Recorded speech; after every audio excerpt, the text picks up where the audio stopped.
মারবেন 10টা আসবো, 10টা মারবেন লক্ষ আসবো, সারা দেশের মানুষ মা বাপ সব একসাথে দাঁড়াবো।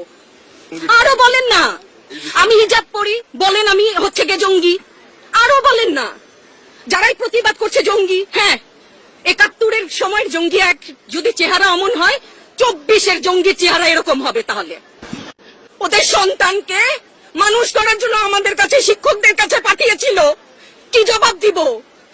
আমার তো কোনো মুখ নাই, আমি শিক্ষক, আমার ভাষা নাই, তাদের কাছে হাত জোর করে মাপ চাই। নিরাপত্তা দিতে পারি নাই, নিরাপত্তা দিতে পারি নাই।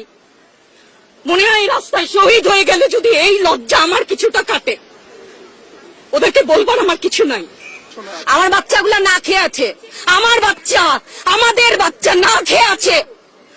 আপনাদের ঘরে নাই? এই পুলিশ ভাইদেরকে বলি, এদের বাপ মা নাই, এদের আত্মীয় স্বজন নাই, এদেরকে কেউ বলে না যে তোমরা কি করছো?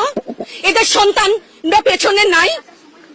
এদের সন্তানদেরকে, এদেরকেও তো আমরা বড় করেছি, এদেরকেও তো আমরা শিক্ষা দিয়েছি। চালানগুলি আমাদের উপরে। আমার শিক্ষকের গায়ে হাত, কত বড় ঔদ্ধত্যপূর্ণ আচরণ! আর হবে না তো, আসেন চালানগুলি তুলে নিয়ে যান। সেই 71-এর মতো তো 25শে মার্চের কালো রাত, বুদ্ধিজীবীদের হত্যা শুনেছি তো, এখন দেখছি। আগে শুনেছি, এখন দেখছি। দেখুন, এটা ওনারটা অবশ্যই উনি বুঝেন।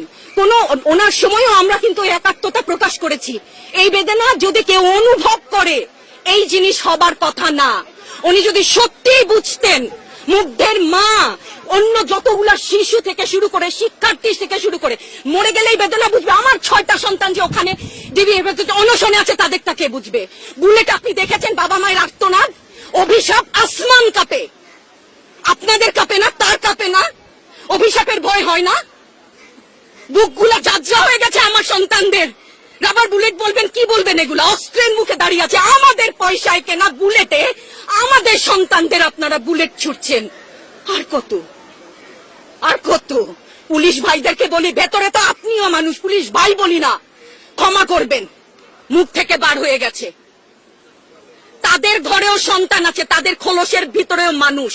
যারা এখনো ঘরে আছেন তারাও জানেন আর কতদিন ভয় পাবেন। ভয়েই থাকেন।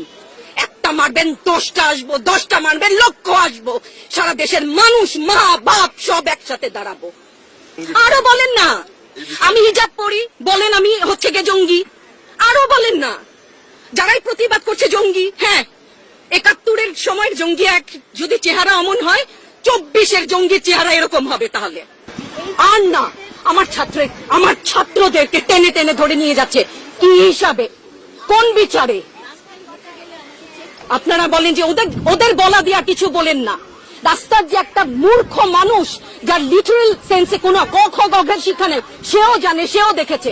এটা আগের যুগ না, ইনফরমেশন সবার কাছে আছে। আপনি তথ্য কতদিন বন্ধ রাখবেন? কতটুকু বন্ধ রাখবেন? এই সমস্ত মিথ্যাচার করে ওনাদেরকে ছোট হতে, হাস্যরসের পাত্র হতে প্লিজ একটু অনুরোধ করেন। হ্যাঁ, দেশটা তো এমনিই করছে। দল করলেই কেন, দল করার এটা স্বীকৃতি দিতে হবে। দল করলে ক্ষতি কি? অধিকারই তো চাচ্ছি, সাধারণ মানুষের অধিকার চাচ্ছি, ক্ষতি কি? কেন বারবার আমাদেরকে এই কথাটা শুনতে হয়? এই বিভাজনের সুযোগ তো তারা বারবার নিয়েছে, আবার কেন? ধন্যবাদ। আপনার সন্তানদের উদ্দেশ্যে যদি সর্বশেষ কিছু বলা যায়। আমাদেরকে মাফ করে দাও, কিন্তু পিছু হটবা না, ভয় পাবা না। তোমাদের শিক্ষক আমরা লজ্জা পাই, তোমাদের থেকে শিখেছি। তোমরা যেমন আছো আমরাও আছি। যতদিন না 9 দফা ওদের মান না হয়, ততদিন মাঠ থেকে সরবো না। কেউ নিরাপদ না তো। আপনি নিরাপদ? সংবাদ কর্মী, আপনি কি আত্মসম্মান বিসর্জন দিয়ে বিভিন্ন নিউজ, লেবুর বাম্পার ফলন নিউজ করতে হচ্ছে না? আপনারও লজ্জা লাগছে না? আত্মীয় স্বজনের কাছে